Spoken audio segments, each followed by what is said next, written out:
Jaya Radha Madhava Kunja Bihari.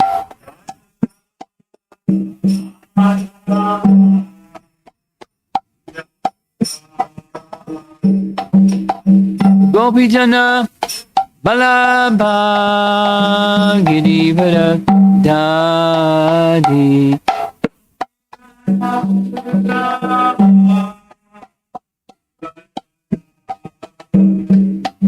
Gopijana Balabha Girivara Dadi.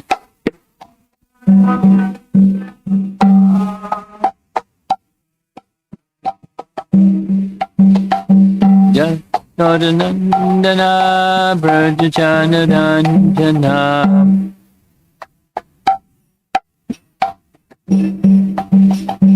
Jasodanandana Brajachanadandana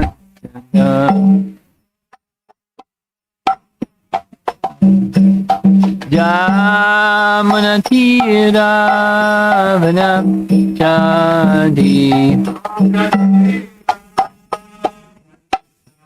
Yamuna Tira Vanachadi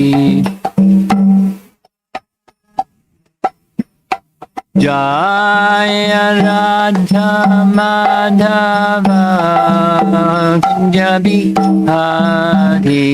Jaya Radha Madhava Kunja Bihari. Jaya Radha Madhava Kunja Bihari.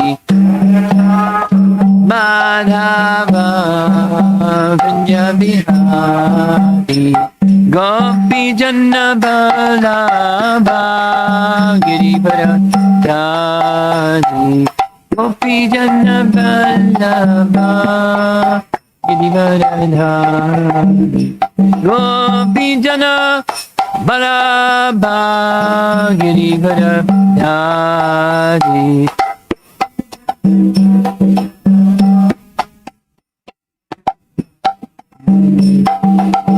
Jasodanandana Brajachanadandana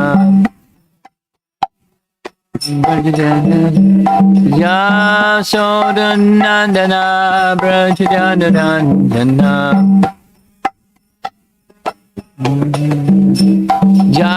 Jamunatira Vanachadi Yamuna Tira Vanachadi Jaya Radha Madhava Kunja Bihari. Jaya Radha Madhava Kunja Bihari. Jaya Radha Madhava Kunja Bihari. Madhava Kunja Bihari. Jayo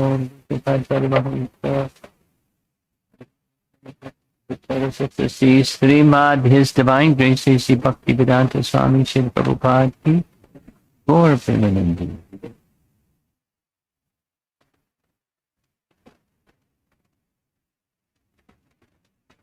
For those of you who want to read along, we're going to be discussing chapter 9, text 31. Continuing where we left off last.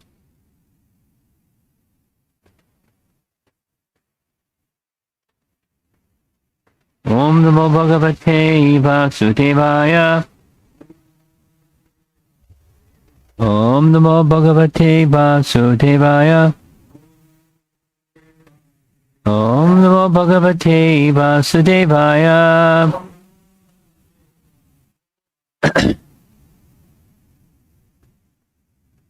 You have a good memory, you can follow along. Otherwise, you can look on your little handheld device that has the verse, 9.31.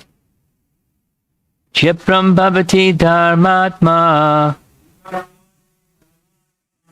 Shashvat shat chantim nigachati. Kaunteya pratijani. Name bhakta pranashyati. Shipram bhavati dharmatma.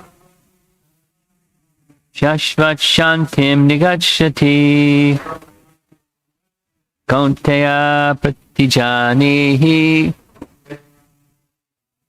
Name bhakta pranashyati.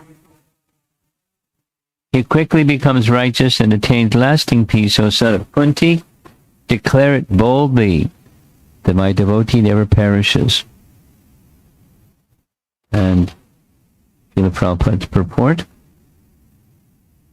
This should not be misunderstood. In the 7th chapter, the Lord says that one who is engaged in mischievous activities cannot become a devotee of the Lord.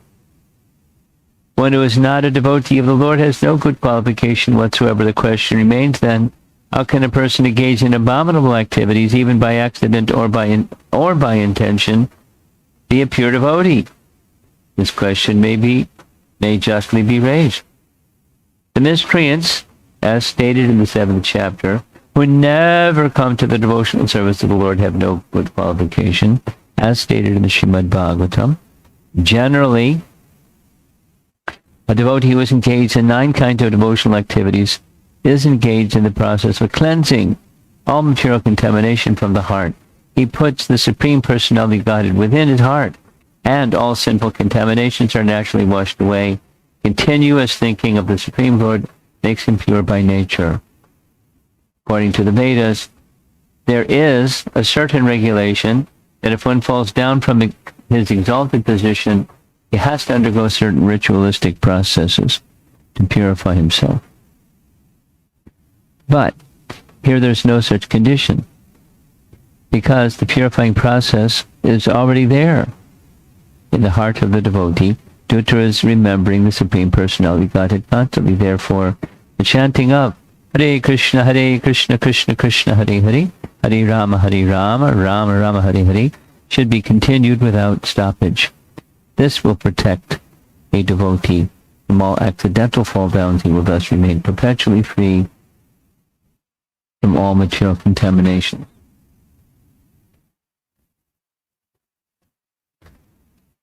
This is a continuation and almost a conclusion of a whole flow of messages prior to this one.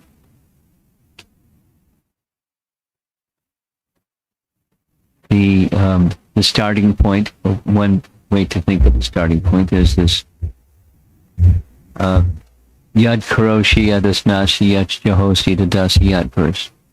The teaching, it's karma yoga, where whatever it is that you do, whatever charity, whatever anything, do that, make that as an offering unto me. Karma yoga, one way to distinguish between karma yoga and bhakti yoga is, in karma yoga, the offering comes after the activity. I don't want entanglement in the activity because I know there's karma involved in the activity. When it's not offered, so I'll offer it, the fruit or the result, to Krishna. Whereas bhakti is, the starting point is, my life is, and my everything is for Krishna, and so the activity is it's already offered to Krishna.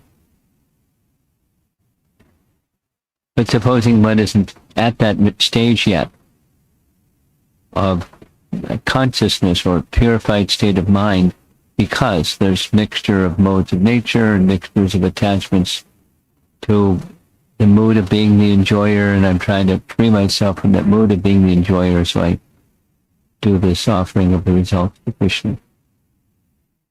There is the consequence of that is knowledge and detachment awaken. From that detached work, knowledge arises, or the covering is removed, and thus knowledge arises. The covering is the enjoyer mood, enjoyer of the fruits mood, the fruit of passion. I do because I get something. Passion. So if the something goes to Krishna, then that mode of passion subsides and mode of goodness becomes more prevalent. Knowledge awakens in that mode of goodness situation, and the mind is now more purified. When the mind is more purified, something happens. That is, the continuous remembrance of Krishna becomes more natural. And one who is in that position of continuous remembrance, that's very attractive to Krishna. Krishna is very pleased by that person. Or when someone is always thinking of him, he's always thinking of that someone. It has everything to do with an earlier verse. Yayatamam prapadyante tangstadaiva bhajamyam. Then comes this. So one who works that way, there's a consequence. They become dear to Krishna. And then he takes that "they become dear to me" concept and amplifies it by saying, I'm equal to everyone, but I'm partial to my devotee. He's kind to everyone. He's kind to everyone. But he's kind. He reciprocates the kindness that the devotee shows for him, or the attachment for him that the devotee shows. He becomes attached to them. Or the commentary says, he becomes the devotee, the devotee of his devotee. He gives himself to his devotee. And then comes the next verse, the one before this one, which is, even if he does something really bad. Prabhupada's text says, occasionally, or accidentally, or circumstantially, something happens, and that remembrance gets covered and something foolish happens. And then there's some repentance, some regret. And that repentance or regret is described, I'm going to read to you some commentary. It's Vaishnava purification. What the devotee doesn't do is think, oh, I'm a devotee, so it's okay if I do bad stuff because I'm a devotee. That's abusive, or it's offensive. Extending on the strength of chanting is an offense. Like, I'll just go and chant and make myself clean and continue to do bad stuff because I'll just chant and I'll make myself clean. But that's not okay. That would be a misunderstanding of what Krishna is saying. So at this verse, the emphasis goes to that bhajate mam ananya bhak. That's from the previous verse. Ananya means undivided or no other.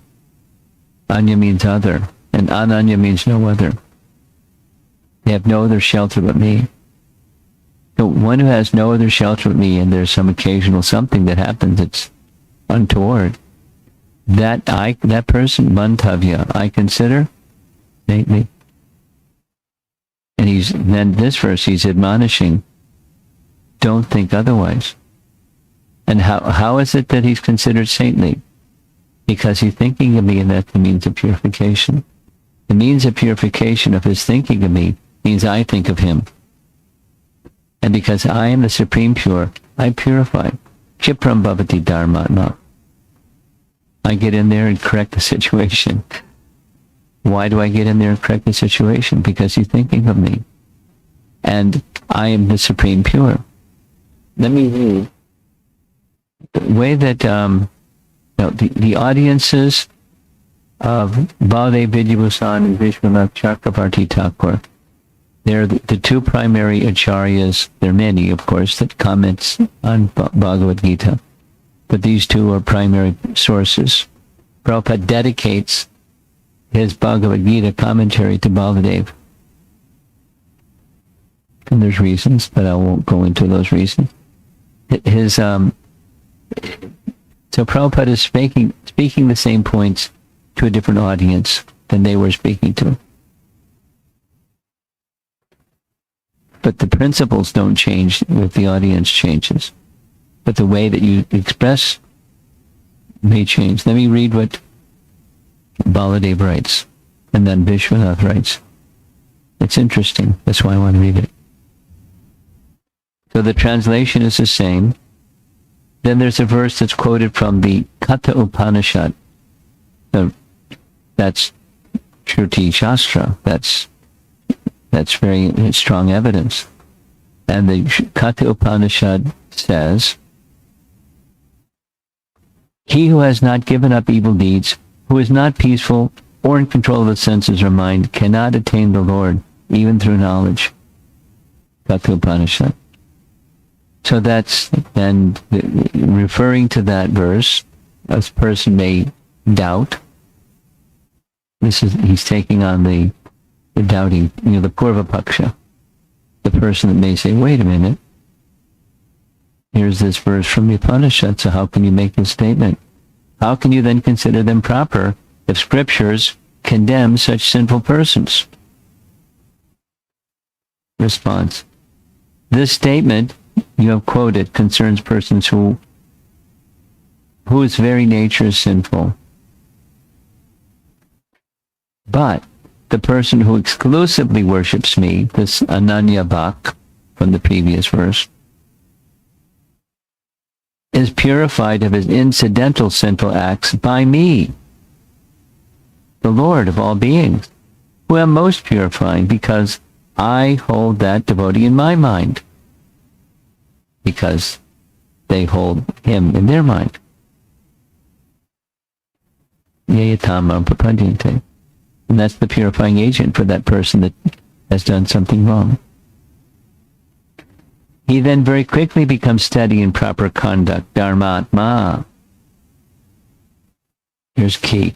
Continually repenting his previous acts, he attains complete cessation of all those sinful acts which are obstacles to remembering me.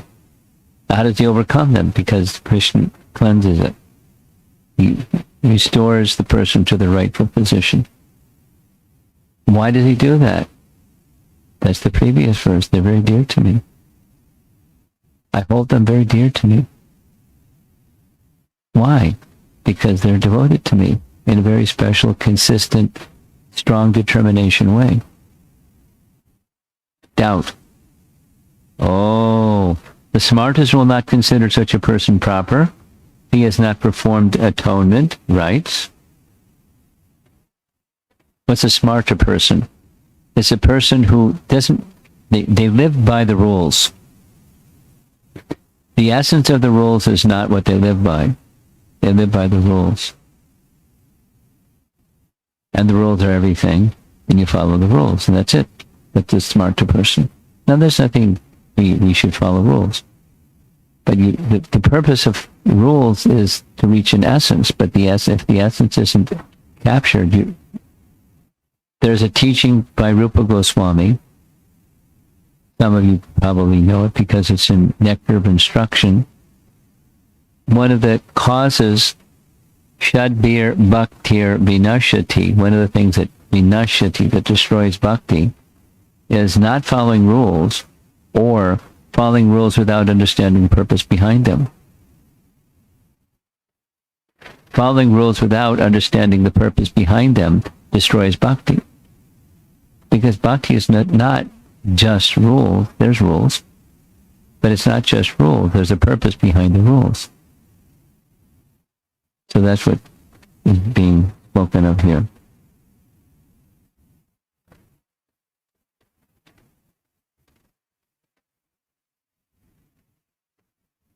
Controlled by attraction to his devotee, the Lord then replies with slight anger, "O son of Kunti, going to that assembly of smartas declare, boom, my exclusive devotee, if he commits sinful acts out of negligence, is not destroyed.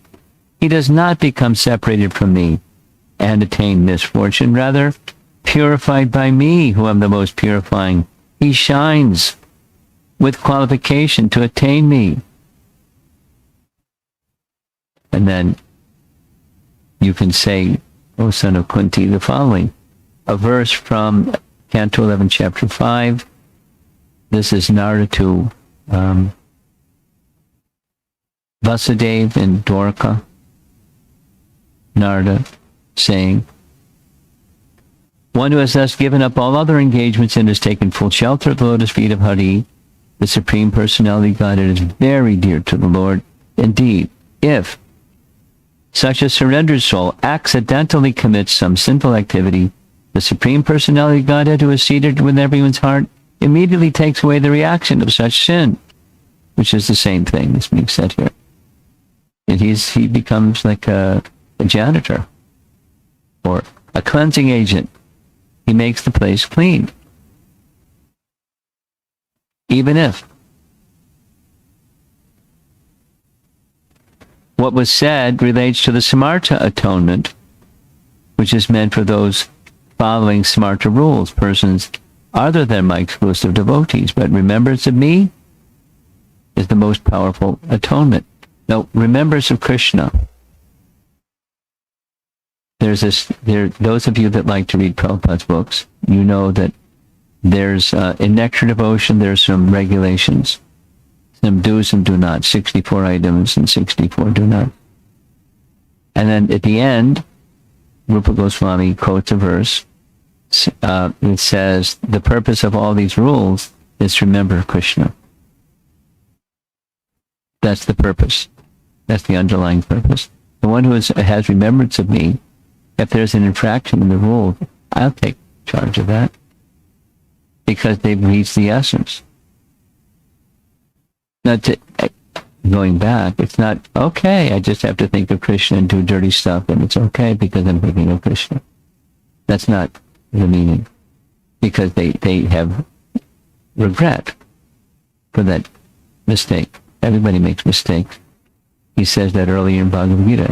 Every activity was covered with some type of fault. Every activity is covered with some type of fault. Jiva Goswami writes like that. With, there's the conditioned soul has defect and make mistakes. And even perfected soul. But it's a different kind of mistake. It's a mistake that gets corrected by Krishna pronto.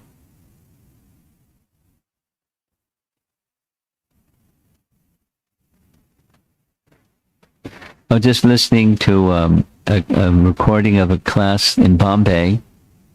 Prabhupada speaking on Canto 3, Chapter 25. And he couldn't remember something.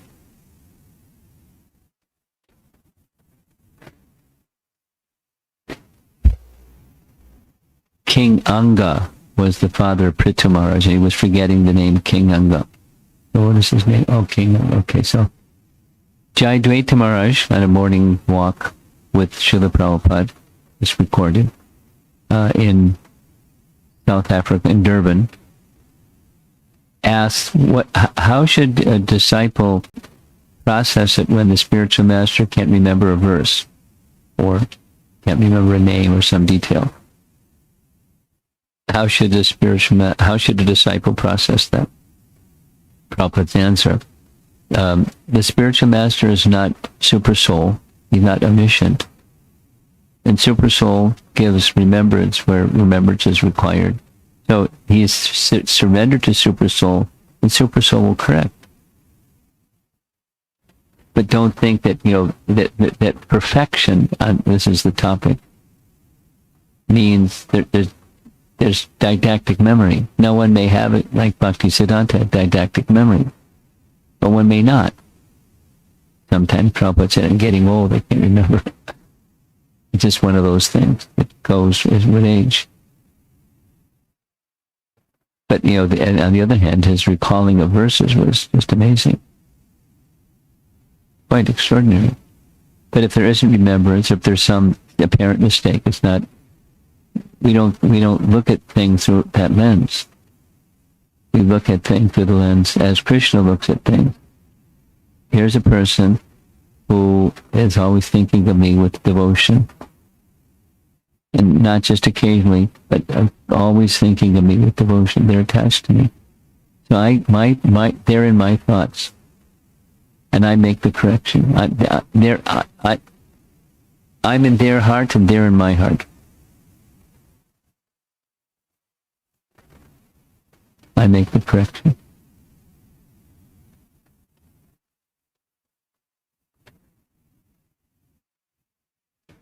Here's Vishwanath's commentary. There's some similarities but some differences.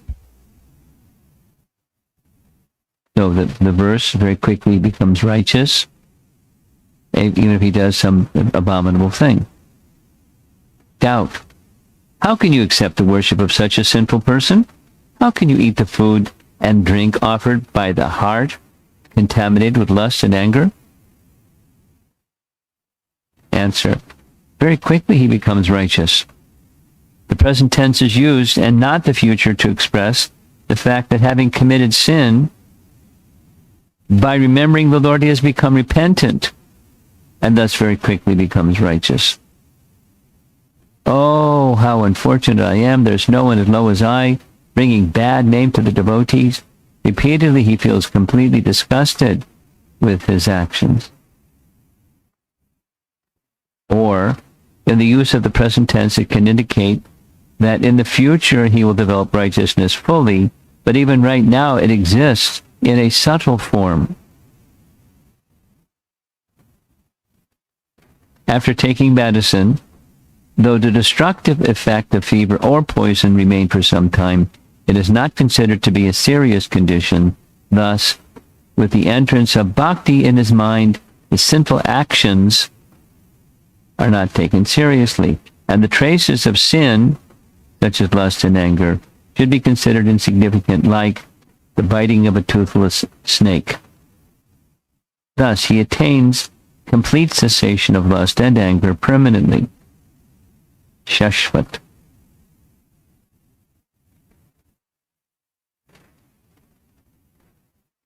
Doubt. If he eventually becomes righteous, there would be no argument. However, if the devotee is sinful right up until his death, what is his position? Good question. Answer.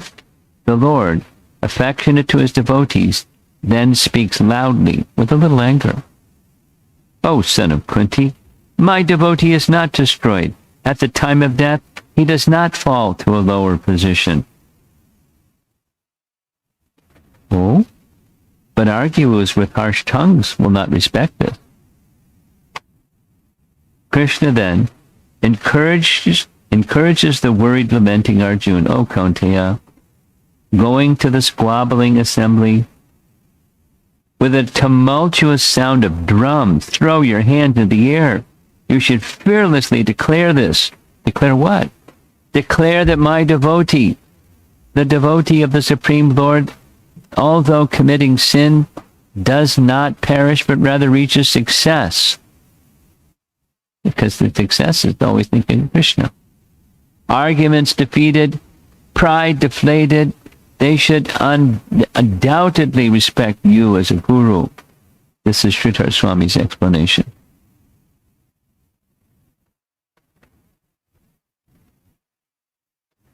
So then why does Krishna ask Arjuna to declare it? The reason is explained.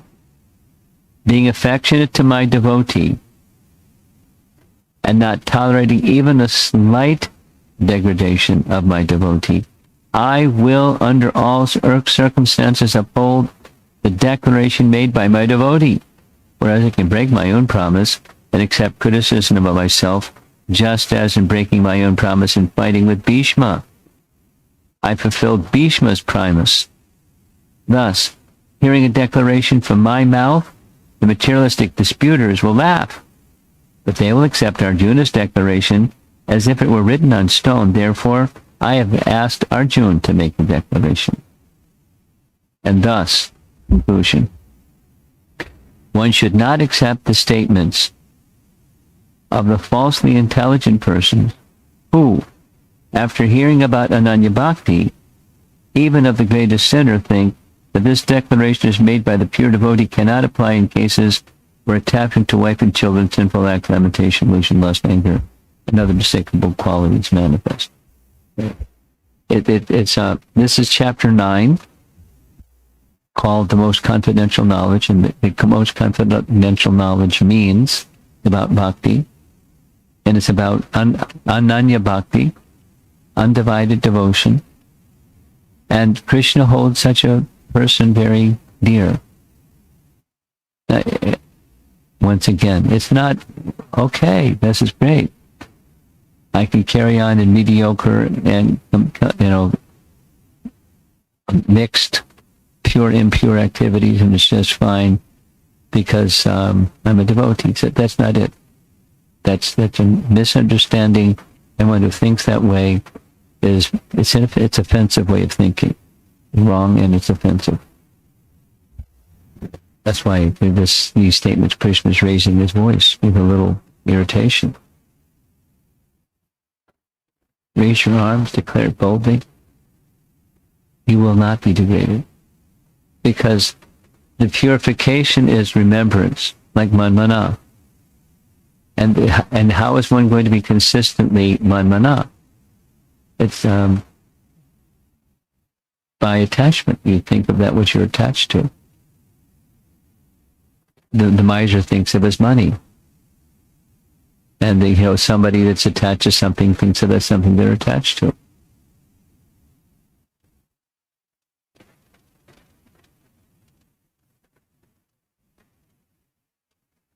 I had this experience once when traveling on an airplane.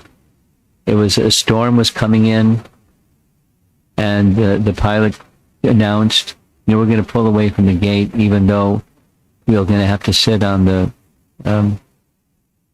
whatever you call that, tarmac for a bit. But yeah, I'm doing that because otherwise we'll have to wait a whole bunch of time just to get our spot in line for takeoff. So keep your seatbelts on, but we're not going to take off yet. So we went out on the tarmac waiting for whatever it was, the storm to blow over.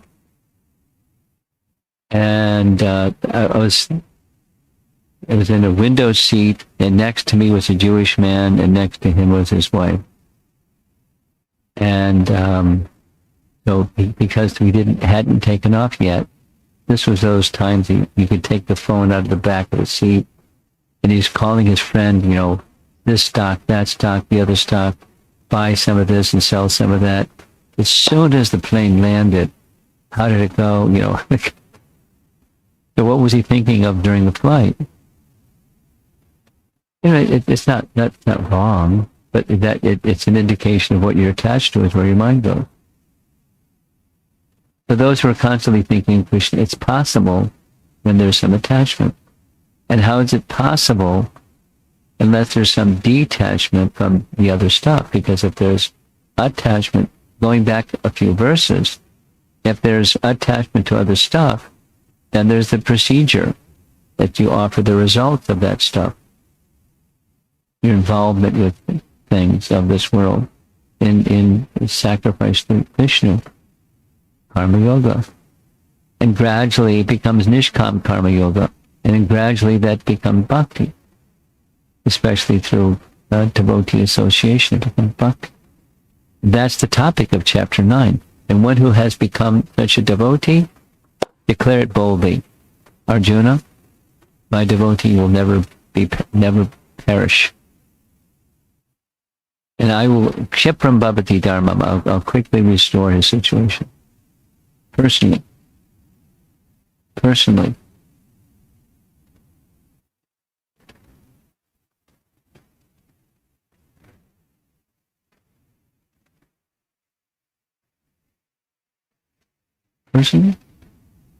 Krishna does. There's a very nice, I'll end with a little story. There's a verse in Bhagavad Gita where Krishna says, I preserve, for those who are constantly devoted to me, I preserve what they have and carry what they lack. You know that verse? Some of you know the verse. For those who are constantly devoted to me and worship me with faith, I personally preserve what they have and carry what they lack. So there's a story that Prabhupada has told a few times that there was a commentator on Bhagavad Gita that lived in Puri. He had a nice name. Arjuna Acharya was his name. So when he got to that verse, he was disturbed. Because he was saying, how can a devotee take things from Krishna? You were meant to serve Krishna. How can you take things from Krishna? He didn't like it. His heart was troubled. So what did he do? He took his marking instrument and put scratch marks through the verse. And then went to take his midday bath. Shortly after he left, these two boys, one very dark colored, one very light colored, came to the door and said, Mataji, here are some items that you can prepare and offer to your deity. Where'd you get them? Your husband gave them to us. He said, well, I've never seen fruits and vegetables of this quality. Where did he get them? He said, he just gave them to us. We're going to have to go now. She said, well, he's going to come back shortly, and I'm sure he'll be very pleased to see you. He said, oh no, if he's coming back shortly, we're leaving right now. He beat us. She said, what? My husband beat you? And they lifted their shirts and showed the beat marks on their back. Said, we're leaving right now. So his wife was very surprised, because my husband's very gentle. He would never do something like that. And when he came back from his midday bath, he showed him the articles and told the whole story. And then said, did you beat these boys? And, he said, what did they look like? Well, one was very dark and one was very light colored. Then he could understand what happened. And then he started crying and said, you're so fortunate Krishna has shown himself to you. But I was such a fool. I didn't take Krishna's words honestly and directly. He personally preserves what we have and carries what we lack. Now, if one doesn't have faith, one doesn't think that. One thinks it's my activities that are providing what I lack and preserving what I have. That's covered consciousness.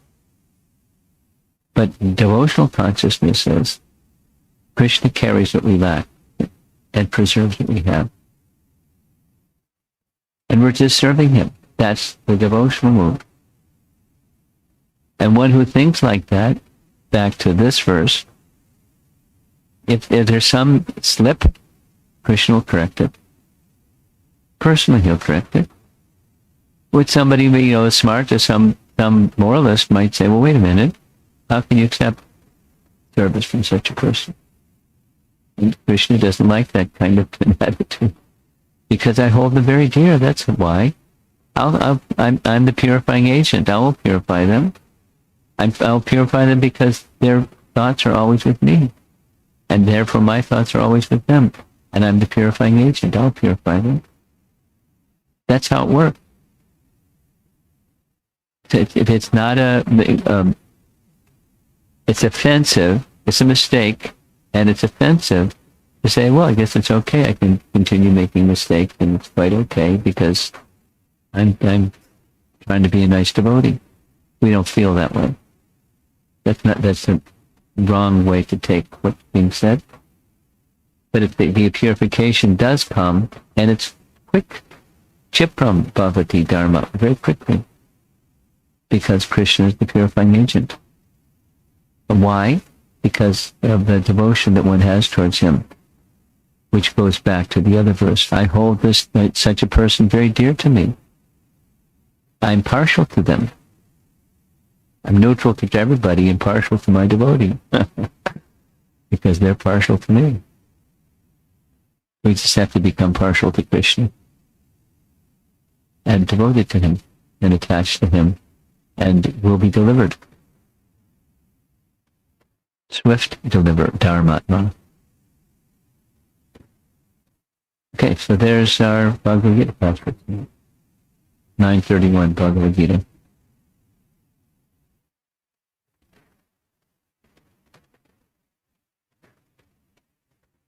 You attend the Friday class? This discussion that he has on Friday? Yes? You have Satya Sar conducts a Friday Bhagavad Gita application class, right? Does he attend? Your father attends. Okay, but that's fine. That's attending. I'm asking. That's why I'm asking. You don't have to answer for him. You attend. Sometimes you do. That's honest. Okay. Yes.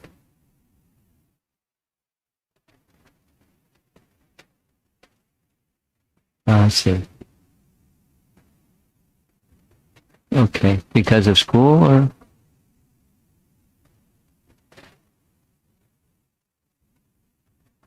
Yeah. But Friday, it's a little different than Monday to Thursday.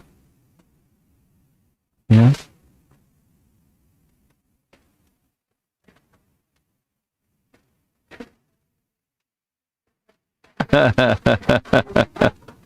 No, it's good to be honest. Good to be honest.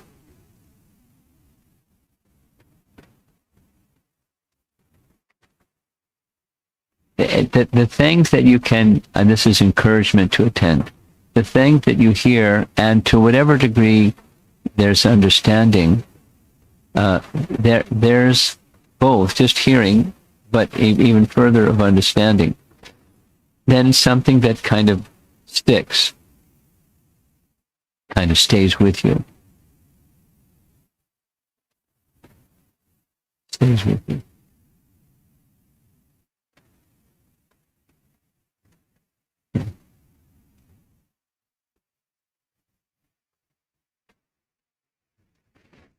Good habits have a tendency, there's not a guarantee, but good habits have a tendency to stay with you. And transcendental knowledge has a way it stays with you. Even, as you grow and mature and get involved with other people doing other stuff and things like that, it stays with you.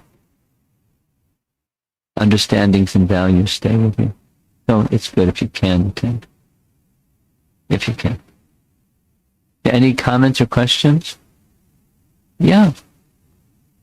We're going to give you a microphone so people that are remote can hear you. So in the Bhagavad Gita, when Krishna finishes his last word on the 18th chapter, why don't they continue on with going until like the 19th or the 20th chapter? Why? What you understand? Oh. You want 19 chapters? Yeah? Well, because he concludes with 18 chapters, but if you want to hear something further, and he does say some things further, you can go to Bhagavad Gita. What's Bhagavad Gita? As Krishna is speaking to Arjuna, Krishna speaks to Uddhava. Who's Uddhava? Uddhava is his friend, as Arjuna is his friend.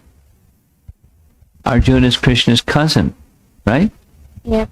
And Uddhava is Krishna's cousin. Arjuna is Krishna's cousin because Arjuna's mother, Kunti, and Krishna's father, Vasudeva, they're brother and sister. And Uddhava's father and Krishna's father are brothers. So they're cousins. And there's a whole, not just chapter 19, it's 12, 13 chapters more in the Bhagavatam. If you're interested, you want it, go to it. Go. Chapter 7, Canto 11, where it starts. I'm sure you have Bhagavatam set in your home. Yeah.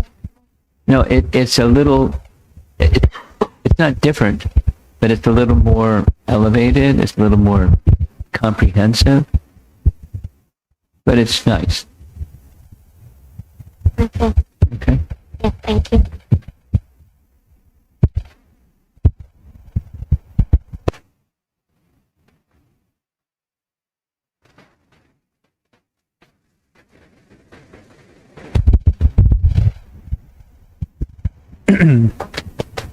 As you mentioned in the class that we should offer the results of our work to Krishna, being a housewife, how to offer the results of our work to Krishna, unlike men who work outside, use the Lakshmi in service for Krishna.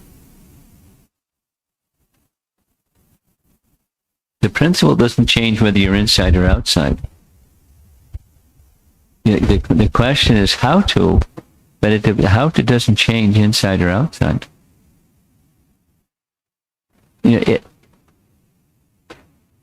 Just speaking subjectively, speaking for myself, I think that bhakti is easier than, like, what's karma yoga or offering results?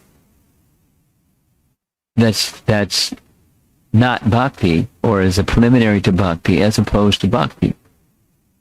It's easier for me to think of, like, okay, my existence is meant for Krishna's service, so here we go. And so you're a housewife, and you do your housewife thing. Just like, we're sitting here at beginning the Bhagavad Gita class, and the housewife is bringing in the ingredients that are going to be used for later on when prasadam is taken and things like that. And so she's hearing the class, but she's doing her housewife duties. And, each of us are doing our whatever it is duty, according to our position. And my answer to your question is, it doesn't change inside or outside the home. And I'm also saying it's easier for me personally to think of devotional service than to think simply karma yoga and give the result to Krishna. In one sense, to give the result to Krishna is a subset. It's part of bhakti. Yeah, it's part of bhakti. So just do bhakti. Do bhakti in the house or outside the house.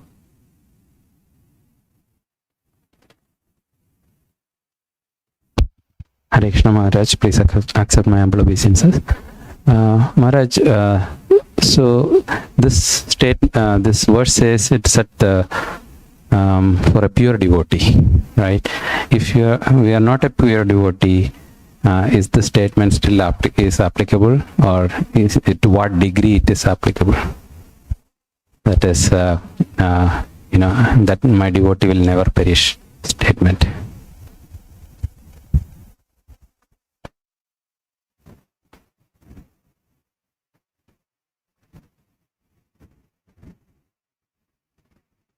There's a sliding scale. It's not an either or.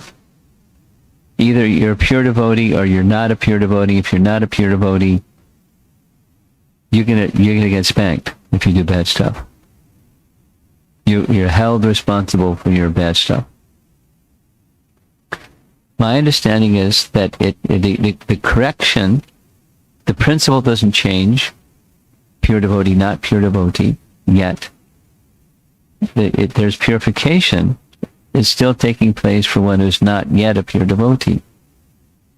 But the steps and the procedures and the duration of time may be shorter or longer in a sliding scale. The principle that's involved is a principle of dedication to the service of Krishna, because that's the principle of bhakti at whatever the scale is. Answer your question? Yes, Maharaj. Thank you.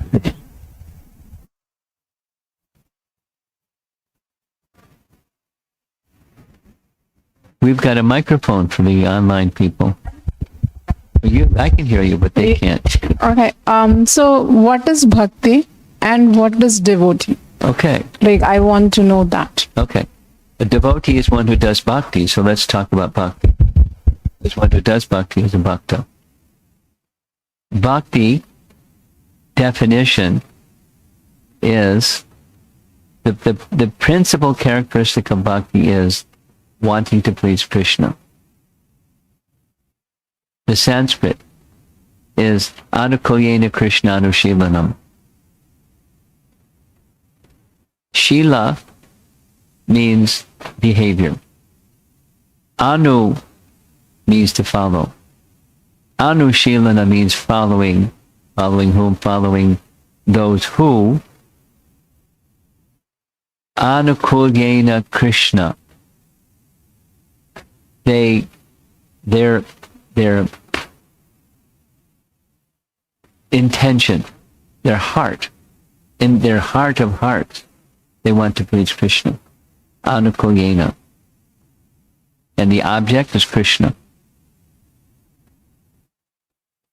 Anushilanam. So their behavior with their body, mind, and words, that's Shila. They're following those who have that standard. Anukulyena Krishna Anushilanam. So I'll just go over it a few more times, because it's a definition of what bhakti is.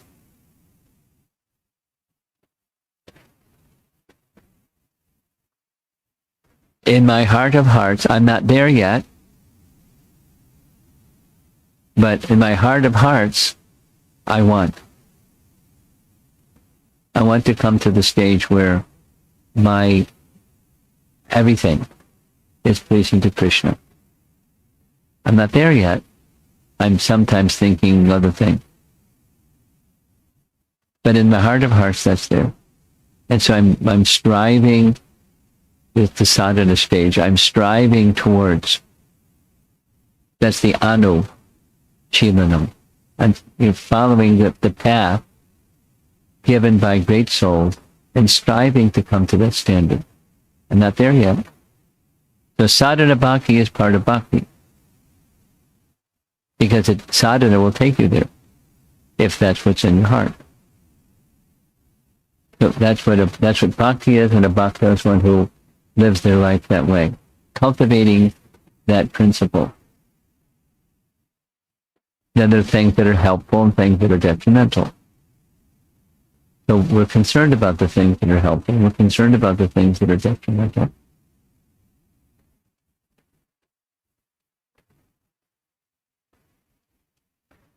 Okay? So let's just take up, for example, because it's there in the Bhagavad Gita. For example, speech. That's an easy one. So there's harsh speech. And then there's speech where it doesn't agitate others. And I may not be there yet. I may kind of like get a little irritated and speak harshly sometimes. But I don't like it because I know it's not pleasing to Krishna. But that's the mode of goodness is you do things because it's good and it's not bad. Bhakti is I do things because it's pleasing to Krishna. And things that are good are pleasing to Krishna, but I do it not because it's good. I do it because it's pleasing to Krishna. That's bhakti.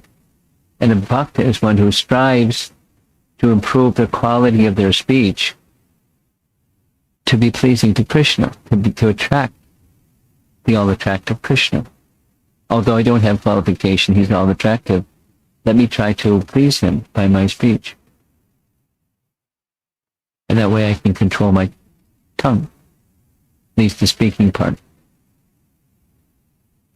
And then, etc.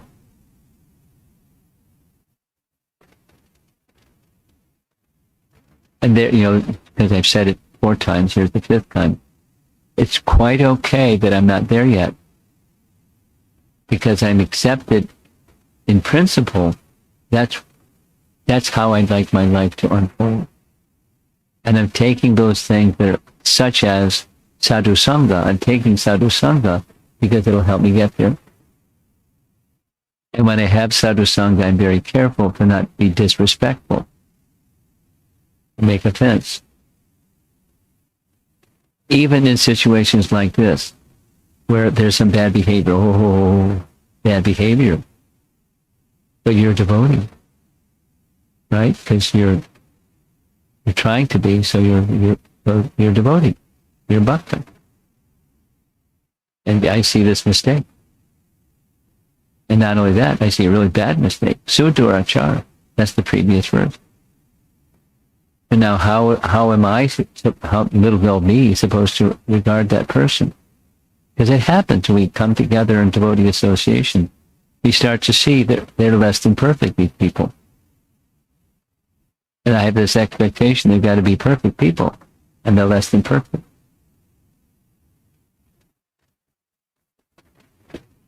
So beware, because they're on the path.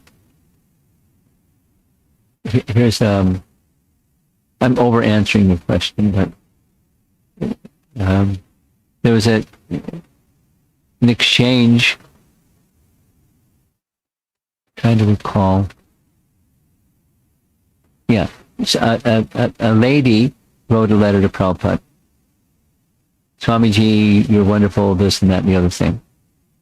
And then, but Swamiji, some of your followers, they don't represent you well. And,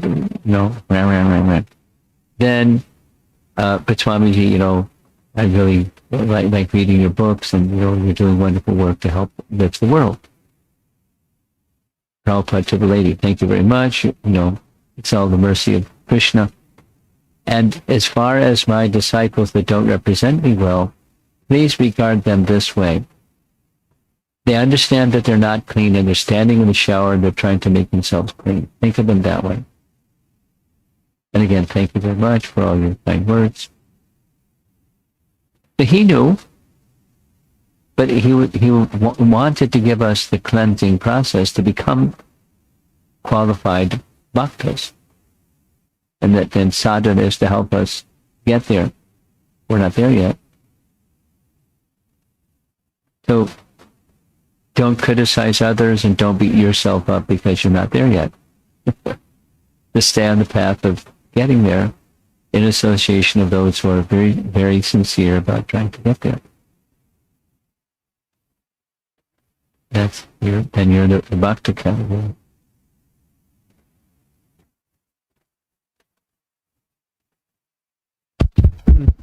Two questions online. I'm hoping there's more questions online. This is to get more questions, taking time answering the question. I think there is a question follow-up to what she asked. That's how it works.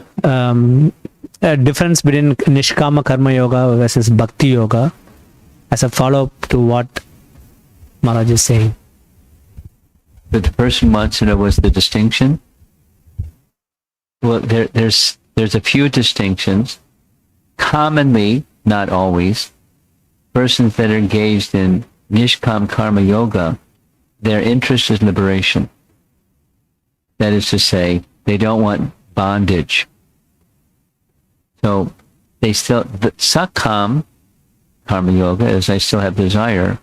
The nishkam is I've lost that desire for, temporary worldliness. But I'm still really keen on, I want liberation. I don't want the bondage for my work. But I'm going to do stuff. I live in the world, and because I have a body, I'm going to do stuff. But I don't want bondage. Nishkam karma yoga. And bhakti ramps it up a whole bunch. It's like, my existence is for the pleasure of Krishna. That's who I am. On the soul level. Not only I'm just a spiritual spark, part of Krishna, I'm meant for service to Krishna. That's who I am. That's bhakti. But beyond an aspiration for liberation. It's just being who I am in the spiritual sense of who I really am. And with love, priti, purvakam.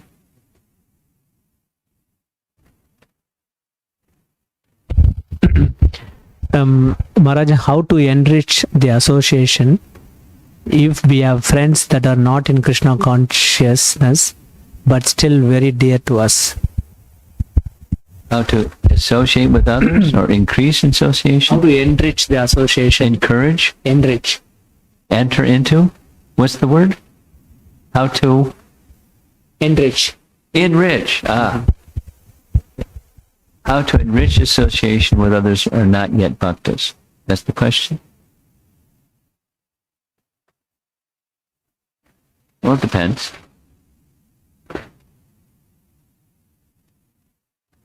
And you find, I mean, one of the principles of those who are not yet devotees, but to enrich the association, is find out things they like, take an interest in the things that they like, provide resources for the things that they like, and Krishnaize all of that.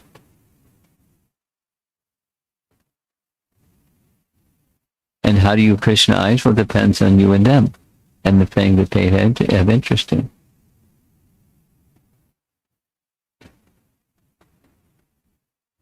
Take the time to find out what's important to them.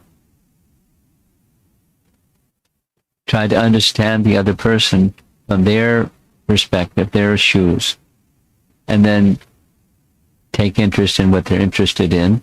And they're generally speaking, almost universally speaking, there's some Krishna-ized aspect of that which they're interested in.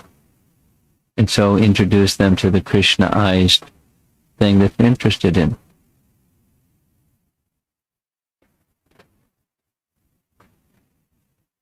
And the trajectory that their life is in is also important. And as I'm speaking this, I'm thinking of the program at Texas A&M. At the program at Texas A&M, the topic was the art of meditation, overcoming negative emotion. That was the topic. And at the end, there were at least 15 people that wanted a one-on-one conversation. So the one-on-one conversation was starting, what is their interest? My service to them was not telling them what I'm interested in and encouraging them or somehow getting them to accept what I'm interested in. Is find out what they're interested in. And then, here's a Krishna conscious connection for that thing which you're interested in. And there was a whole range of people that were interested in all kinds of different things. A bunch of them were interested in meditation because that was part of the topic. So how do I get started? Or another one was saying, for the past 3 years, I'm kind of intermittent. How do I stay with it? So find out what they're interested in. So another person, they read the whole Srimad Bhagavatam, an abridged version of it, for a year because somebody said that was good for them. And it was really good, but then when I stopped, it was back down again what to do. And so you find out what people are interested in. Someone else said, I'd been learning Ayurveda, and how do I decrease my pitta? So I said, I'll give you the Ayurvedic doctor's information. And, she studied under Vaidya Mishra, and he was really good. And, she'll give you a phone consultation. And, anyway, he already has interest in the Vedas and Bhagavad Gita. So just give him resources that make the Krishna connection a little bit more. Let's see. Okay.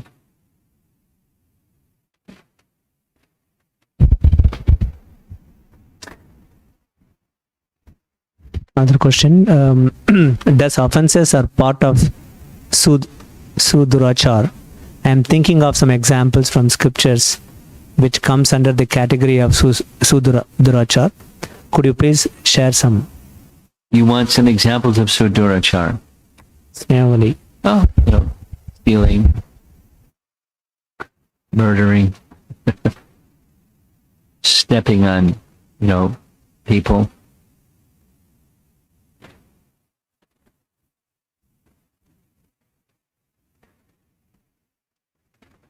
Kicking a dog.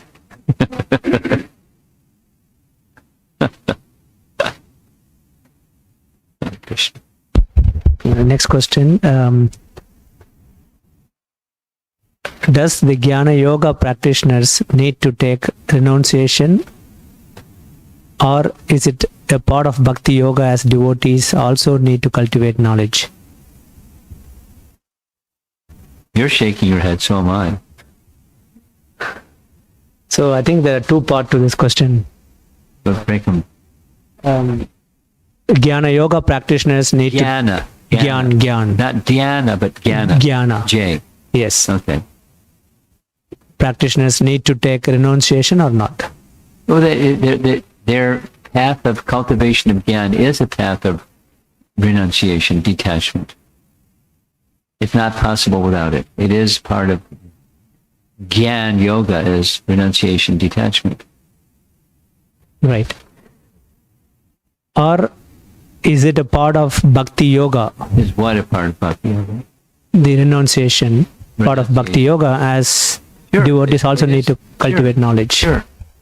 But it's not the prerequisite. It happens because Bhakti is purifying. As one gets purified, one starts to want to know what are things I can do that will enhance Bhakti, what are things I can eliminate that will detract from Bhakti. Renunciation comes naturally. There may be a stage where one cultivates it, that's for sure, but, it comes naturally. Just a really nice example, and we'll end here. Srila Prabhupada started the Hare Krishna movement in America in the Lower East Side. And the Lower East Side is a place where it was counterculture hippies. And, they knew nothing about nothing, the culture of no culture. They were unclean and, they weren't disciplined. So he didn't give rules. He gave himself and the mantra and prasadam and Bhagavad Gita class. After months, one of the members said, Swamiji, I was supposed to follow some rules. Prabhupada said, yes, I'll write something and put them on the bulletin board tomorrow. Then he established the 4 regular principles. But until then, it wasn't rule. It was just prasadam and hymn and Mahamantra and Bhagavad Gita class. I'm going to end. Okay? Okay. Thank you. Hare Krishna. Prabhupada Pujari.